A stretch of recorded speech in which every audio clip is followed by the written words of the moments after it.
تعالوا بقى النهاردة نعمل مع بعض مخلل قرنبيط. بجد هيعجبكم جدا وطعمه تحفة، واوريكم اللون ده عملته ازاي.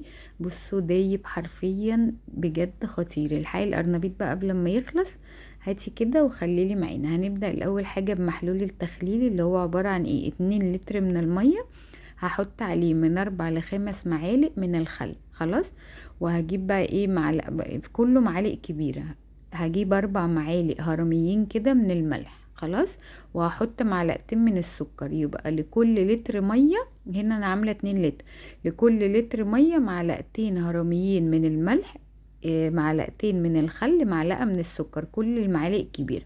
وندوب بقى كل الكلام ده حلو قوي ونسيبه لغاية اما يبرد تماما. خلاص. هنكون بقى عشان المية تطلع حلوة كده، انا جبت بنجراية وخدت منها يعني كام شريحة كده وحطيتها في المية عشان المية معانا تبقى لونها بينك كده. هوريها لكم لونها تحفة. وهنسيبه بقى يبرد تماما. الكمية بقى المناسبة اللي انت عايزة تخلليها، يعني قرنبيط 2 3 براحتك بقى. شوفي الكمية المناسبة ليكي وهاتيه قطعيه كده يبقى متوسط زي ما انتوا شايفين. ونقعته وغسلته حلو جدا. خلاص، من غير بقى ولا سلقته ولا رشيت عليه ملح ولا اي حاجة، هو زي ما هو كده جبته غسلته حلو قوي ونقعته وقطعته كده.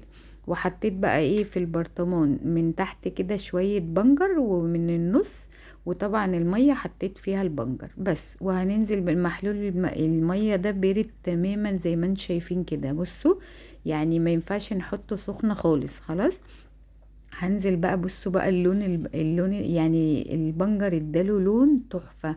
هوريهولكوا دلوقتي. بجد لازم لما تيجوا تعملوه تحطوا فيه بنجر، بيدي لون تحفة. والبنجر لما بيتخلل كمان مع القرنبيط بيتهيألي طعمه طلع احلى من القرنبيط. جربوا كده بجد هتدعولي عليه.